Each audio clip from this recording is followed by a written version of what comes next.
Hello and welcome to Just Films and That. This is the podcast where we talk about films we think are underrated, underseen, or we just wanted to talk about them. I am joined as ever. I should say my name first. I'm Josh Hallam, your host, and I'm joined as ever by the wonderful Alice Oliver. Alice, how are you? I'm very well, thank you, Josh Hallam. Just get that in there again, just in case you missed that one, listeners. But yes, I'm very well, thank you, Josh. How about yourself? Yes, I'm very well, thank you. We've got a little treat today, haven't we? It's a Halloween special.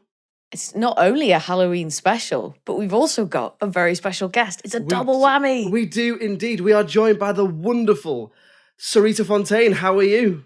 Hello, I'm good, thank you. Nice to be on your podcast. Well, thank you so much for joining us. It's great to have you. It's very good to have you. Are you a Halloweeny person or are you not bothered? Oh, I love Halloween. Oh, that's we good. go all out, costumes, everything. Even if we end up watching TV, the house is decorated. We go in.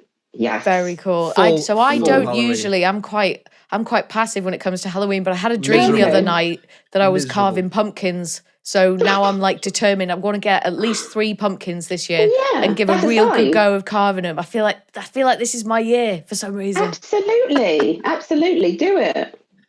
Trick or treat bucket by the door, Alice, or Absolutely. or lights off and pretend you're not there. No, we live in Liverpool. Come on, we've got to give the kids what they want when they come knocking, or we'll end up with eggs on our cars. Do you know what I mean? So that's fine. Get a few fun-sized Twixes.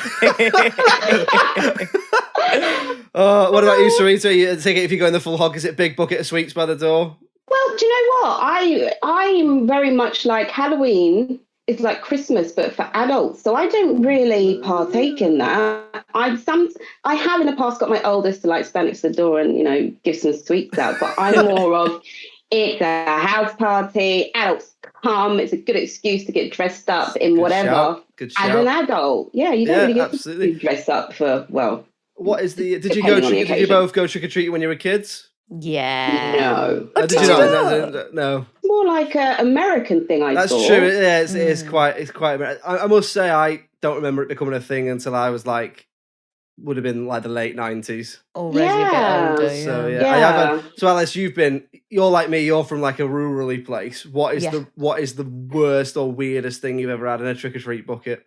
So some fella poured a bucket of water over us from his upstairs room. So we were outside. It was really weird. How is your dad? Yeah, he's good. He says hi, Josh. It was really weird when we used to go trick-or-treating because it was like a proper village, not even a village, like a hamlet, right? So it was like a proper trek from one house to the next. Wow. And we had to have the adults with us, of course. But yeah, there was one house we went to. It was proper dark. I don't know why we knocked on it anyway. They obviously didn't want us. We knocked. And then he poured a bucket of water on us from above. I was like, fair play. mean. That is a trick. What a joker. He's done us What a guy. But other than that, Mars bars, Snickers, the classics. Yeah, I got some guy gave me a $5 once. Nice. And said, if I give you this, will you tell all the other kids to stop knocking? And I said, yeah. You didn't know, did you? You just took the money. Took the money and went and bought sweets with it. So, hey, that lad's got $5s. You want to be knocking on that door. But anyway, we always start every episode with a random question. So we've got a few we put out on Twitter for a random question, as we always do with other guests. And I couldn't not. I've got a proper one, but I couldn't not include this. Rob Turner got in touch and he said, "Would you rather have a pumpkin for a head or live on a yacht?" I mean, Rob, pumpkin for a head or live on a yacht? Yeah, but do you live on the yacht as in you can never come back onto dry land again? He's not specified, so I just check it. We need details, Rob. We need details. Yeah. Otherwise you can't make an informed decision. But if you've got a pumpkin for a head, you've got a pumpkin for a head. But if you've got hair and stuff. Yeah, do you have your brain? Can you do anything special with this pumpkin? Mouth, or you eyes? Okay, let's say in it, right? The pumpkin option, you are you. You've got a brain, but everything else is normal, but your head is just a pumpkin. Okay. And in the yacht, you're living on a yacht like forever. Yeah, you're always on. You're like Davy Jones. You can't touch land. You can go on land every 10 years. I'd probably have to go for the pumpkin head then. I'd get seasick if I was out on the sea for that long. I'm telling you. I'm going to go for the Pumpkinhead too, because I get really bored on this yacht just by myself. And I'm assuming there's no other people either. He didn't specify, to be fair, because if it was like a fully crewed yacht, then maybe it'd be all right. But I'll say Pumpkinhead as well. Then they can That's be... funny. I didn't see that going that way. I bet Rob didn't either when he asked. Do you know Alice? Who's Alice? Yeah, you know Alice, the Pumpkinhead. Oh, yeah. Halfway there anyway, right? So, right, there we go. It's Pumpkinhead all around. And then So the other question I had was Lucy, I'm going to try and say your surname, Lucy, apologies, it's Burglass. So she said, what saw trap would you take on and why? But I haven't seen all the Saw films, right? So I Googled it and there's over 60 traps. Wow. So I've altered it to a slight difference one, which is, which Halloween movie villain do you think you could take on? So you can have Jigsaw in there if you want. But I thought to list all the traps, it's like going to take all the episodes. So we'll come to you first, Sareta. Who is it? Who are we going? Is it this week's villain? Oh, no, absolutely not. Because I know scary. I need my sleep. I wouldn't be able to stay up. So that's true. That's true. Gone. It's probably be like Jason or something. Is it Jason the Hollow? I'm really terrible with names. I love all these horror movies, but I always forget. Who's in Halloween? That's Michael Myers. Michael Myers, sorry. Jason is Friday the 13th. That's it. Yeah, with the hockey mask. Michael Myers just walks around really slowly, and I'm I can either get in a car or run. Yeah. You just always be on the run. Yeah. And then if you lived on the yacht, you'd always be all right because he probably you might get a speedboat or something. Drive into it. So Jason for Sareta. Yes. What about you, Alice? I'd probably go Oogie Boogie Man. Who? From Oogie Boogie Man from Nightmare Before Christmas. So at least if he did. Who is that?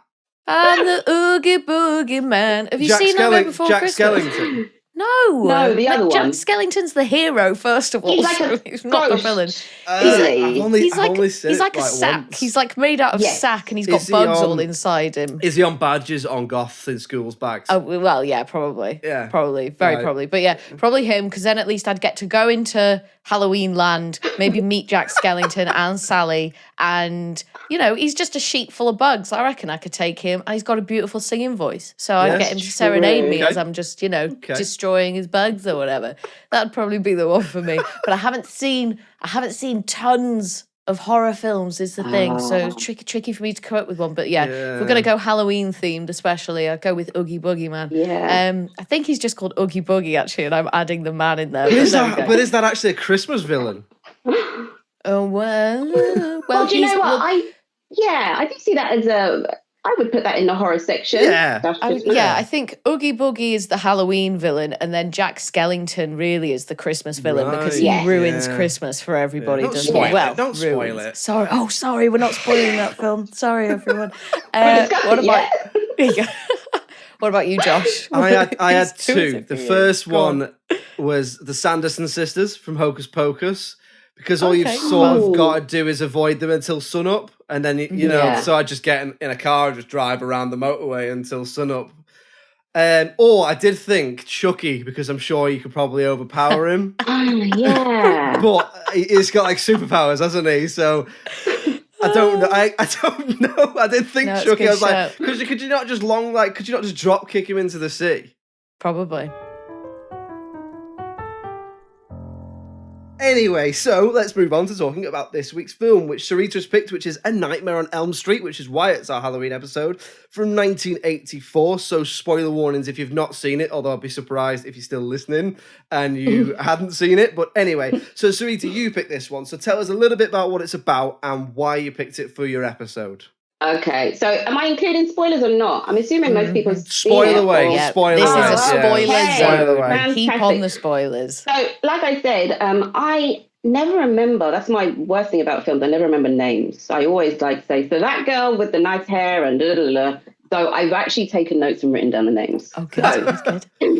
Nightmare on Elm Street, 1984. By the way, we have to make that disclaimer. It's the original, not the remake. Of course. Those were two very different films. I'm going to say that right now. The Nightmare on Elm Street, 1984, it's a supernatural slasher film. And basically what happens is this guy who has burn all over him. I think it's all over him because you only really see his face. He has a cool stripy jumper and some trousers, but he has these like razors on his gloves. So he can slice and dice whoever he wants.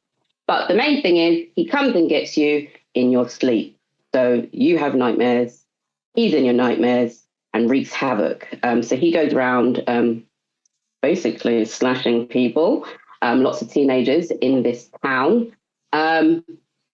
Do I talk about epic moments now, or should I leave that to the let's go cover the epic moments. So that's what it's about. You've got, like you say, you got Freddy Krueger. He's killing people in their sleep, and that's pretty much all you need to know about that. So why did you pick it? Is it underrated? Is it underseen? Do you just want to talk about it?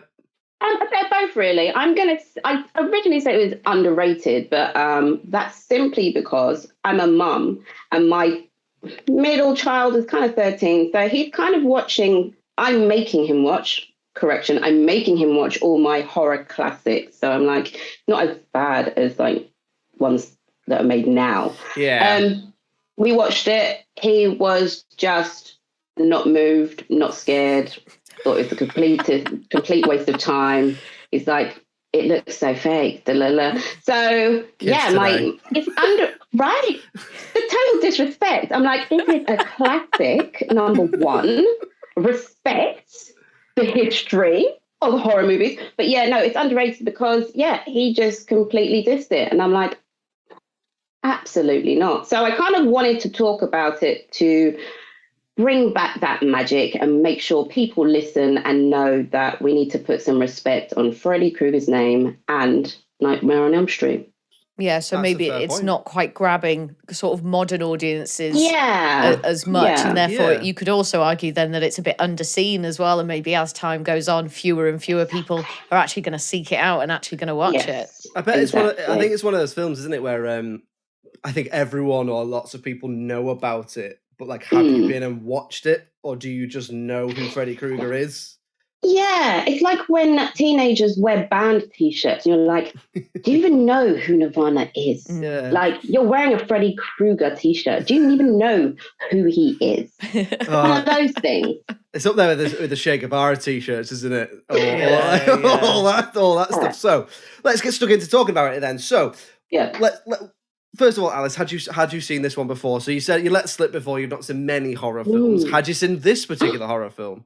I hadn't seen it before, so horror is in the list of genres. I would say horror is probably pretty low down. Like, I don't really seek out horror films. This is sort of a leftover thing from my teenage years where I used to get really, really scared. Like, I was just a massive wimp. It would always have a huge effect on me, partly because I think I watched like The Shining and Alien way too young, so it just gave me like a proper overactive imagination. So I don't usually go in for horror, but I knew of this film. You are right in saying that it's a classic as well, because this is something that has been parodied, that has been like quoted in pop culture. Like, there are whole Simpsons episodes, I think, about this where Willie is playing Freddy Krueger. That's brilliant. So I felt like it was familiar to me, even though I hadn't seen it. But I enjoyed it so much more than I thought I was going to. Like, it wasn't even, I don't think I even necessarily had low expectations, but I expected to feel indifferent. But I was like, I actually had a really good time watching it. I don't know if the way I felt was what the filmmaker intended. And like some of the things that I thought were maybe not super scary, but were very funny. So I don't know. But yeah, I had a great time overall watching it. What about you, Josh? Had you seen this one? So I couldn't remember. I've definitely seen a lot of it. So like all the stuff, like I know we already done spoilers, but things like the famous scenes when she's in the bath, when he gets sucked into the bed, a lot of the deaths I've definitely seen. Like you said, Alice, that's also compounded by the fact that it's been parodied in Family Guy and The Simpsons and other stuff. So everyone knows the nursery rhyme, everyone knows the glove and the hat and the jumper and all that sort of stuff. So I'm not sure if I'd ever seen it start to finish, but I've definitely seen a lot of it. So I was quite keen to go into it and see how it had aged and how it felt watching it now in 2022. Same as you. I like horror, I think, more than you, Alice, but it wouldn't be like my go-to. To be honest, the only time I watch horror is Halloween. Like where we always make unless it's something that I like, for example, when we went to watch Nope. Like, I know that's that's horror and sort of other genres spliced in there as well. But you know, I really enjoyed that. But I would on Halloween we always make a point of watching Hocus Pocus and then an adult horror film. So like I think the last one we watched was Hereditary. You know, something like that. So I was really interested to go into this and see how it aged. So let's get stuck into it then, Sareta. So having watched it again and made notes on all the characters' names, what did you like about this film? What did you like about it? I guess for me it's the nostalgia. So I've always loved horror movies, and as Alice was saying, I was definitely the kid that would see a lot of things that I shouldn't have seen. Like, what was the first? I probably Poltergeist. Oh my god. That was probably the first thing I saw at like age 7 or something. And I was absolutely petrified, but watched it anyway. And it's like when kids go on rides or adults go on rides, they like have that love-hate relationship for it. And that's kind of what I'm like with horrors. That's my ride. But Nightmare on Elm Street, yeah, the nostalgic, the aesthetic, all that 80s gear, a young Johnny Depp, who... died epically. Can I discuss that? Because of course you can. Go ahead. That was just the best death scene ever. It's like I was in a film. I'm like, please. It's a hell of a deficit, and it's his first film role. Yes, exactly. So it's not even like he did. And so I knew he was in Platoon, and I knew he was in this because obviously, but I didn't realize this was his very, very first thing. Like, not because a lot of people do. Even if they're just an extra or a background character. But this is his first role, and he's like, he's probably like 3rd or 4th most important character, isn't he? Yeah, basically. So he gets sucked into a bed. And it's like, again, we didn't have CGI in those days and whatever, but it looked so realistic. It's like, when you have like sand kind of pouring in on itself, or you see a film and it's like waves going into this massive hall. He just literally got sucked in, along with his TV as well. And it's like, wow, what happened? All of a sudden, just this massive amount of blood, which is obviously more than what he would have even contained in his whole entire body, just oozes out of the bed and directly, like, projects onto the ceiling. Like, it's shining levels of blood, isn't it? And that happens a few times. And I thought I appreciated that. I thought it was pretty cool, and I liked how gruesome it was at times as well. It's like nostalgic 80s gruesome horror, which has that tiny bit of comedy in it as well, which I love. Dark comedy element to it. Yeah. I mean, I think the overall aesthetic, I mean, the effects for me, that was one of the things I've got in my notes, was that the effects, okay, there's the odd bit where you're like, I can tell that that's age, but like even when we did Terminator 2, we praised how the effects hadn't aged, but there are still... It's undeniable that although the effects in that film are amazing, there's at least 1 or 2 bits where you're like, if they made that now, it would be more convincing. But but even in this, I think the overall aesthetic adds to the value of it. It's like watching a B movie. Like it almost at parts feels low res and feels low grade, but there's a lot of elements where they play about with Freddy being in the dark so that you can't fully see everything. You don't really properly get a full look at him. I don't think that. Like, there's no. He is always lurking in the dark. Yeah. So I love I thought, like, echoing what you're saying there. I thought the effects held up, and the ones that obviously had aged only added to the value of the film. Like you say, all that blood, or the bit where he's got the long arms, or all that stuff. Or the bit at the end where the mum gets sucked into the car. It's a shame that happened at the end, because you're leaving us with that, which really wasn't that realistic at all. They could have actually got like a bendy body at least, not just a stiff mannequin. It does look it's basically a mannequin, isn't it? But the effects are great, and the dream sequences are good. It all feels very lucid and like very dreamlike, like the way it's lit and the way that the sound and the camera work works. So coming back to you then, Alice, you obviously said you enjoyed it a bit more than what you thought. What do you like about it then? What did you enjoy about it? Yeah, so some of it you've touched on there. So visually, it was just really, really impressive. So I loved like the 80s feel of it. So the hair, the outfits, the interior design, big bulky radios and TVs, pretty much all the mise en scène I thought was really cool. There were red objects everywhere in this film. So you've got red cars, red clothes, red lipstick, red roses. There was almost always something red on screen indicating danger and violence and blood. And the framing of the actors and the shot selection is really good as well. And it really assists in building the tension.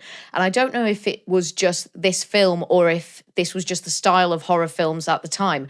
But I feel like you can see a lot of what was going on here in Stranger Things, and you can see how this has influenced that in terms of the characters, in terms of some of the action, and just like the whole feel of it. And like you were saying then, Josh, about the sort of how they use the dream sequences, I really like the way that they move from the real world into the dream world and then back again. Sometimes it's just like really subtle things that are happening around the characters. Other times it's really obvious things. I think there's one moment where Nancy she falls asleep at her desk in school, and the guy who's like giving a presentation at the front or whatever, his voice turns really slow like that, and it's like just it was just really good at kind of bringing you in and out of those two different worlds and sort of combining the realism and the fantasy elements of it. But really. I was just so surprised at how much I enjoyed it, but I did enjoy it so much more than I thought I would. I didn't expect Tina to get killed off so quickly. Yeah. No. So I thought she was the main character. I was like, you're introduced to her first, you're in her dream first. And I was like, okay, here's our protagonist, it's her journey. And then they kill her off like 5-10 minutes in. I was like, ooh, brave, bold, I like it. And then obviously it becomes Nancy's story.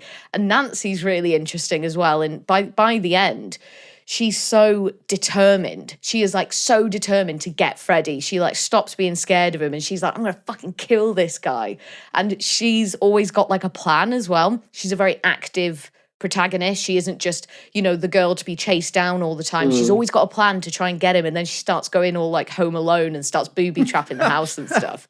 But yeah, I thought that was really cool, and I thought the character of Nancy brought a lot to it. Wasn't super convinced by the performance, but I think we'll get onto that later. But I did enjoy her character and most of the characters actually. Yeah, and it's also one thing I did notice, I don't know if this is odd for the time, but for the most part, I thought the casting was really age appropriate as well. Like normally you get someone who's like playing a 15-year-old and they're like 26, whereas in this, I know Johnny Depp's probably a bit older, but I don't not buy him as a 16-year-old kid. Do you know what I mean? Young, he must be, kid. Well, he must be like in his early 20s when he made this or something like that. But even so, I think that goes a long way, a little bit like the comparison you made, Alice, of Stranger Things, which is I think people have clocked on now, but for a long time it didn't happen, which is stop casting 28-year-olds to play high school students, because like it just pulls you out of the story. Even so I thought that was good. One thing I enjoyed as well is, I think it can't be understated. So obviously Robert Englund, who plays Freddy Krueger, he's more or less known for playing Freddy Krueger. He's done a few other things and was actually in the most recent series of Stranger Things. So he's really, really good in this, right? So he is now known for being Freddy Krueger, and I think it's easy to forget, and I want to come back, probably might come back to this later, that what happens a lot of the time with horror films and films like this, Halloween, Friday the 13th, is the first one is a success, and then they essentially make a string of poorer and poorer sequels. And I know there's a lot of people who interact with us on Instagram and Twitter who are like purely horror movie fans. They just love horror movies. They're constantly, they're constantly watching A Nightmare on Elm Street 15. And I've only seen this one. Like I would if someone recommended it for the podcast, I don't think I've ever seen any of the sequels or anything like that, because I'd never think to go back to them. That doesn't mean they're bad, but I do know that in terms of the reception of them, the general sort of opinion is that they get poorer and poorer, and then before you know it, it's straight to DVD, and then it's like Freddy in Paris and Freddy in space and Freddy, like it's all different ideas of the same thing. But it's really easy to forget that those sequels always come from one big hit or one really good idea like this, or Friday the 13th or something like that. And I think Robert Englund playing Freddy is tied in with that, because if you look at a lot of other big villains, Jason and Michael Myers being the two that jump to mind, they're not always played by the same guy, because all you do with them is you get a guy and you put the mask on him. Whereas I know there's the remake that you touched on, Sareta, but other than that, it's always Robert Englund, isn't it? I don't know if anyone else has played him apart from in flashbacks and stuff. So he is intrinsically associated with that character, like who he is. He even looks a bit like him without the makeup on and that sort of thing. But it's really, it should not go unsaid. He is really, really good in this. He's really creepy. He's really he's absolutely chewing the scenery. Like he's really going for it. And I think he's really good in it. Yeah. I think so too. He's a brilliant actor, and like you said, he does look like Freddy Krueger. You can see his face through all the makeup and stuff. Like you can see the outline and stuff. So when he's in other films, I'm like, I'm not sure if I can trust you. Oh, it's one of those, isn't it? What else, Alice? What else did you like about it? I thought some of the music was brilliant. So there's like a really consistent score that plays throughout, and it's got like the same sort of motif as you go. But whenever someone's getting chased or we're like building up to a big action sequence, it like really ups the tempo and it becomes this kind of like sort of creepy, urgent, like techno sort of thing. And I was like, oh, this is cool. Like I was really enjoying that all the way through. It's a little bit constant, like the music, you know, if you sort of are really listening throughout, the music is almost playing all the way through. But those moments where, especially when Freddy was chasing someone, it would just go, like it was a bit like that. And I was like, oh yeah, this is cool. I'm into this. And like you've touched on as well, so the visual effects, some of them were really good. There's a moment where Freddy, so Rod, I think, who is Tina's boyfriend, and he's been, they think he murdered her and he's in jail, and Freddy Krueger's come to get him, and he moves through the bars of his jail cell. And I was like, that's seamless. It looked seamless. I was like, I don't know if you could do that better now. And that reminded me a little bit of Terminator 2 as well. And we mentioned it before, we'll come back to it. So there were some brilliant moments like that. And like I've already touched on, I was into all the blood. Just raining blood, like waterfalls of blood, this like Shining-esque, just over the top, just blood. And I was like, yeah, this is cool. It's dramatic. It's over the top. Yeah, I was into it. Here's one for you, Beth. I'll come to you, Sareta. Is it scary? Is it still scary? I think some scenes are scary, so I'm just going to say yes. Yeah. Like the whole bath thing, that is the one I still think of to this day. I think I saw this movie when I must have been about 8, something ridiculous. But from that age onwards, I've always been scared of baths. I'm like, you can get you in a bath and you fall asleep because you do drop off sometimes. That is just game over. So that scene has definitely stayed with me for many, many years. And the bed thing as well. I wonder if some of the impact comes from the fact that they are all household like scenarios, aren't they? Yeah. It's like they're lying in bed and then they get killed. And it's like, oh, you're in the bath and then you drown sort of thing. So it's almost kind of relatable. So then when you find yourself, especially as a kid, in the bath, you'll just be thinking about that moment and be like, what if I fall asleep and Freddy Krueger gets me sort of thing.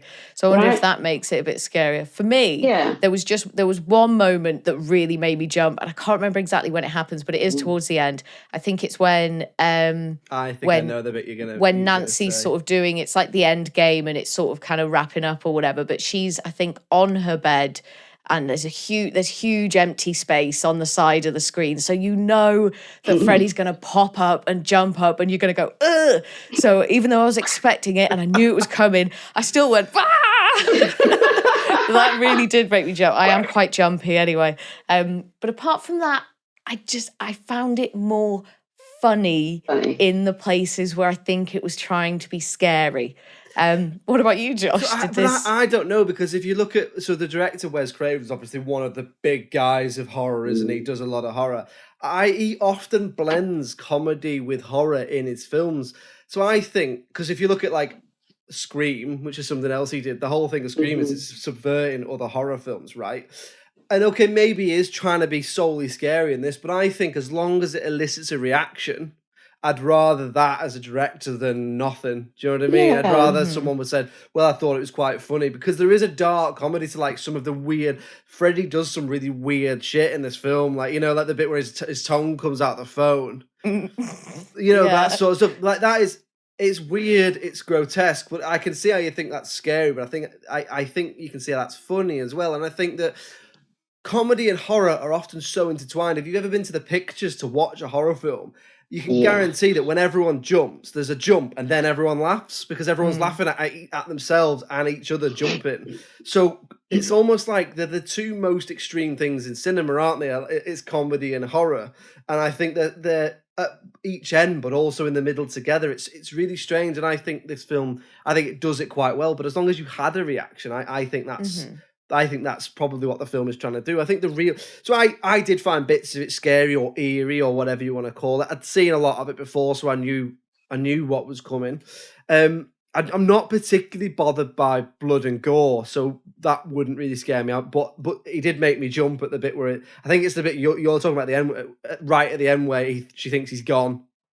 At that bit. But I think the real genius of this film, to come back to what you were both saying there about the household scenarios, is that ties in with the wider theme, which is sleep is unavoidable, right? Mm-hmm. You have to sleep. Inevitable. So yeah, so if you look at other horror films like Friday the 13th and Halloween, which is the two we keep mentioning, those are all, this is a guy, he's unstoppable, he's just killing everybody, right? And that's, scary in its own way because he's coming after you. He's like an unstoppable force. But I think the real success of this film is that, well, you can't avoid sleep, so he's going to get you. Mm-hmm. So I think then what they do is they feed in, like you say, scenarios, just being in bed, being in the bath, being in school, where, the whole reason Johnny Depp gets killed is because she tells him to stay awake and he just doesn't. Mm. So I think that's the real success of this film for me.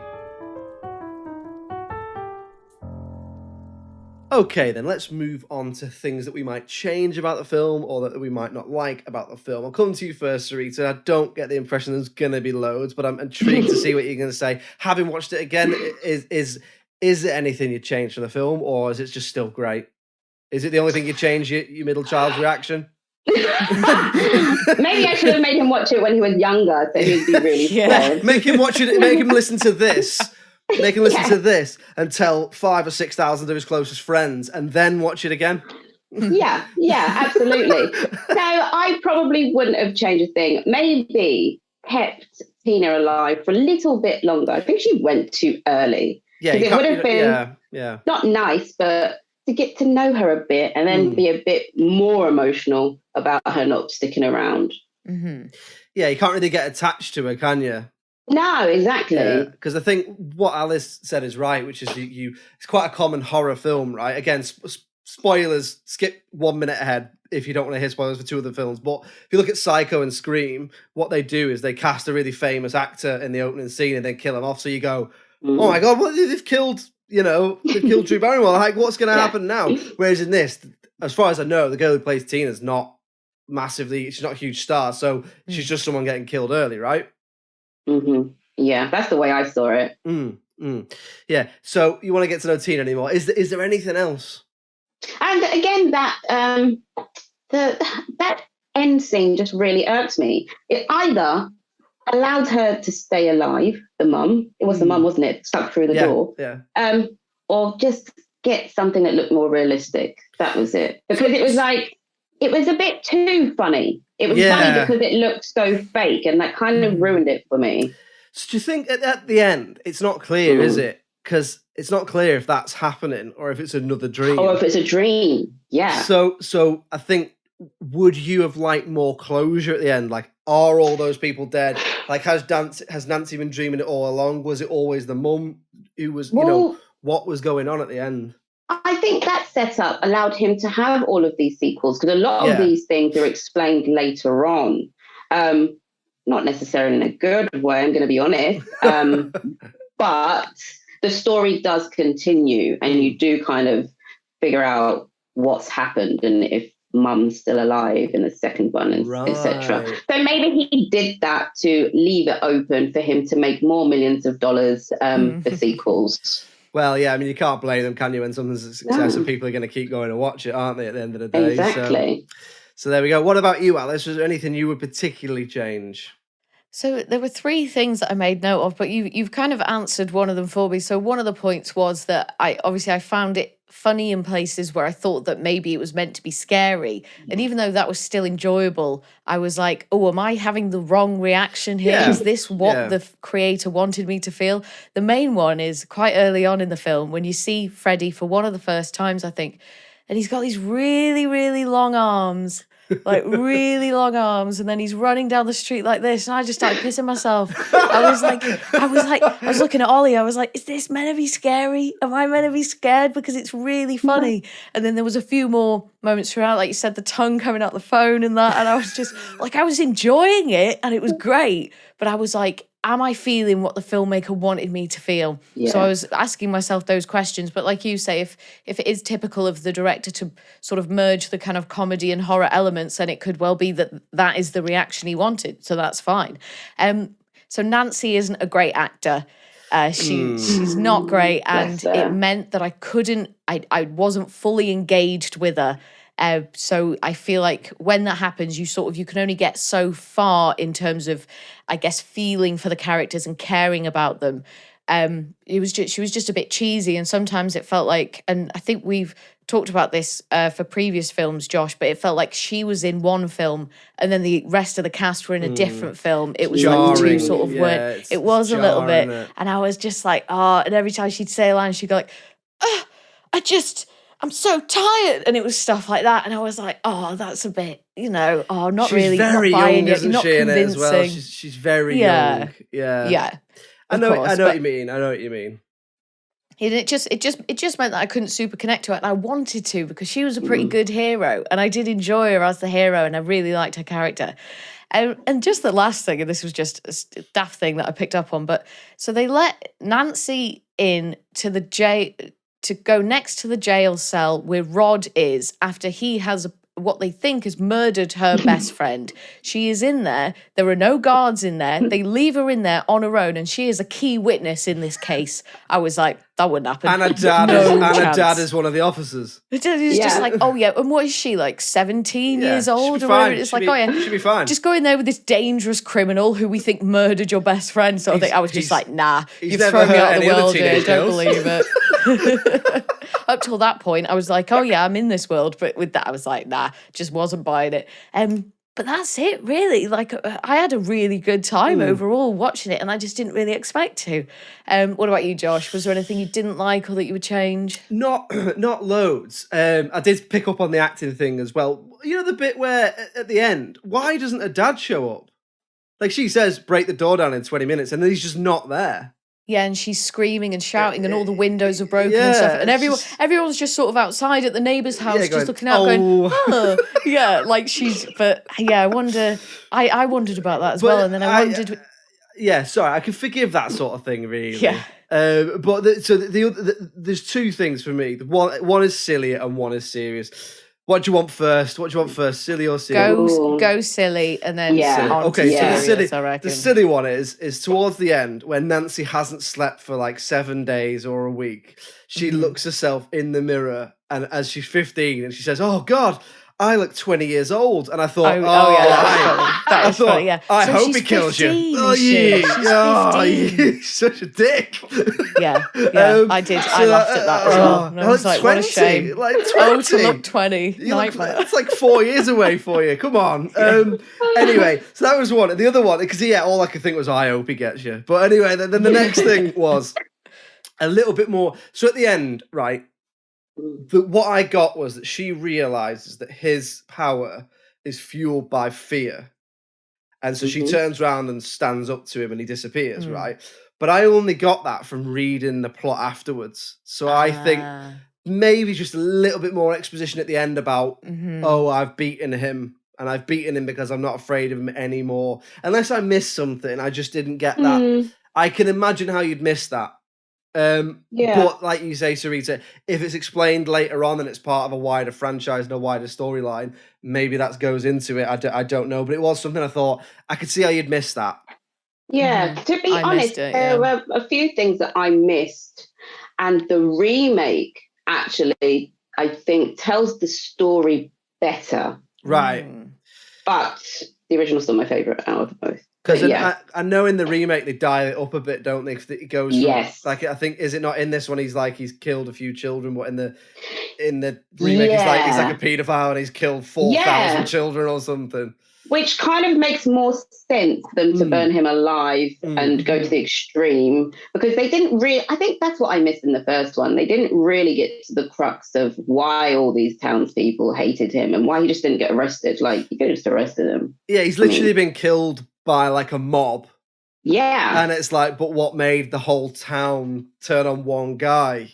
Yeah. And they do say, they sort of intimate what he's done, but you're never like, oh, right. They say he's killed 20 kids and that there was there was like a technicality or something. A release on a bit of form wasn't paperwork, signed. that meant Yes. he got that Oh, meant right, that he yeah, didn't. that's He what Yeah. didn't that get was put it, in prison. That was So then they it. murdered him. Yeah. Yeah, I mean, yeah. So, but other than that, exactly the same as you, Alice. I had a great time. It's a great film. It looks great. Even the bits that don't look great still are so like effective and so like, I don't know, they bring a charm to it like they do with a lot of 80s films. And as well, just to touch on what you said before, love the music as well. I did. It's good, isn't it? It's good. Okay, so let's move on then to talking about the critical reception. I think it's going to be an interesting one, this, because considering the reasons why Sareta picked it, we're going to have to really unpick if it is or isn't underrated. So, in terms of the critical reception that we look at, at the time of recording, IMDb gives it 7.4. Rotten Tomatoes, the audience, give it 84%. Ooh. And the critics give it 95%. What? So that averages Absolutely. out. That averages out at 84%. But that's not why Sareta said it's underrated. She says it's underrated because it's more about how it's getting through to people today. So that's really difficult. So what do we think about those scores, Sareta? I 100% agree with that score. But it'd be interesting to get, like, both of you never really seen it before. Get people that have never seen it, never seen references, and then make an informed decision now based on all the other films they've seen. I'd love to, someone needs to set that experiment up. A study group, Yes. But no, at the time, it was an amazing film. Like you said, there's so many film references to Nightmare on Elm Street. Halloween, you're definitely going to see a Freddy Krueger jumper, at least, or the hat or the glove. Even little kids that haven't seen it. It's just everywhere. Tattoos. I'm probably going to get a Freddy Krueger tattoo. Oh, yeah. It is definitely a classic as well, which is another category that we do sometimes where we look at a classic film and then examine why it's a classic and if it's a classic.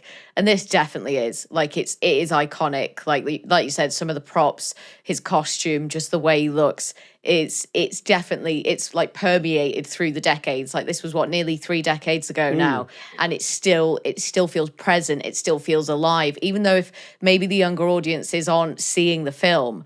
But I feel like it still stood the test of time for people who like that sort of film and for the people that saw it when it did come out. Yeah, I mean, if you think this is nearly 40 years old. 40 years, not 30. 84. Oh my God. I swear my sense of time is like so fucked up. And it'll be the 40th anniversary. But yeah, 40, so for me, 30, it's really hard to unpick because, okay, I mean, 95%. I mean, that's high. That is 84. That is a big old score. It averages out at 84, right? And I would say that's probably that's about right. But I completely agree with Sareta that I can imagine taking it to a 13-year-old now, or someone who is a teenager or whatever, and then being like, "Look at his stupid long arms," like because we were only talking about this the other day. Like the way people consume media has changed so much that this was probably really, really scary when it came out. Don't get me wrong, the long arms bit, I think that is meant to be scary. I think that's just an effect that's aged a little bit badly. Yeah. But the other effects, I think still hold up relatively well. But I can absolutely imagine showing this to a 13-year-old and then just being like shrugging. Yeah. I mean, it's still an 18, right? But I think. It could probably be compared to an 18 now. They could make that lower, surely. So much milder, right? It's the blood, isn't it? As soon as, because Americans, especially in the American sort of rating system, as soon as there's like blood in something and then copious amounts of blood, it sort of knocks that rating up. But it's not like I've seen scarier for sure. But I imagine, absolutely. like, when it come out, being like a group of teenagers, like the 5 year go on a Friday night and go and seeing this in the cinema, I bet you had just the best time. I bet it was such a fun time, yeah. So what do we think then? Are we saying that it's underrated because the legacy of the film is there to see in terms of everyone knowing Freddy Krueger, but actually people going back and watching the film from start to finish has probably diminished with time, and the reaction of that has diminished. So it's underrated if you think about the youths, because we're all old. I would say maybe more towards the underseen for those reasons. I think with ratings like that, Like that IMDb score for me is probably around about where I would be with it. That critics rating is obviously, that's a big old score, and I wasn't expecting that. So for me, it was probably more like appropriately rated. But I would say definitely underseen, and I reckon there's a real risk of it getting lost. Like over the next few decades, especially. I don't know if this will sort of survive another 30 or 40 years. No, it's funny that, isn't it? Because like you imagine people will know the character, but not maybe the film. Because if you think about a film for us that's nearly 60 years old, like how many people these days are going back who aren't film lovers and watching like Rosemary's Baby or something from the 60s or 70s like that. So I think you're right. I think it's underrated and underseen up to a point, I suppose. Does that make sense? Yeah. So are we saying that? Are we happy with that? Yeah, I think so. And it's a classic. It is a classic. You ticked another box with that one. Yeah, we've never had someone bring a film to us because of one reason and then us be like, but it is also a classic. Yeah, in all the categories. Very good. Oh, there we go. Another one in, I think that's a new category. Was underseen, underrated. Now a classic, but also still a little bit underseen, underrated. We'll have to find a title for that. Yeah, we need a new spreadsheet, I think, to start logging these ones. You're welcome. Thank you very much. Thank you. So, Sareta, thank you very much for coming on. Where does everyone who's listening look out for your stuff? Thank you. I am on most socials, mostly on Instagram at Hey Sareta, HEYSARETA. Fantastic. And what are you getting up to? So if you think this will be coming out around Halloween, and like what's sort of happening for you, kind of career-wise, work-wise, what are you doing? So during October, my podcast, season 2, Women Who Rebrand, will be out. It's very different to films, which is why I was on yours. I was like, a bit of fun, please. We get into a bit of serious stuff. It's about educating women, uplifting new beginnings, and just celebrating growth. So that's Women Who Rebrand. I'm unfortunately not even doing anything for Halloween for the very first year. I know, I'm totally bummed. It's like back to school for the kids. They have an inset day, but we can't really do anything. Yeah. It's like a Monday as well this year, isn't it? So. Yeah. Is it? Yeah. No, so I'll start planning for next year, I think. That's it. Well, we'll make sure we put links to everything on your social medias and your podcast as well. What a great idea for a podcast as well. Yours, I mean, not ours. Thank you. Well, I know. Thanks, Louisa, for confirming what we already knew. But no, what a great idea for a podcast. So we'll make sure we put links to that in the episode as well. Do check it out, and check out Sareta on all the social medias. Sareta Fontaine, thank you very much for joining us. Thank you. It's been fun. I've loved it. Good to talk about films and stuff. So there we go, another episode in the bag, a Halloween episode where we've come up with a new category that we haven't really decided yet. But anyway, ultimately, we both enjoyed Nightmare on Elm Street, and it is a classic. So much fun. It was so much fun. It was great fun with his long arms, Alice. I know. It's fucking funny, that. It was fucking funny. And of course, thank you so much to Sareta for coming on. What a great guest. And we'll make sure we put links to all her stuff in the episode descriptions, and we'll tweet out and post some links and stuff as well. Mm-hmm. Check it out. She's got some great content on TikTok. I've seen it. And what a great concept for a podcast as well. So we'll put all the links out there.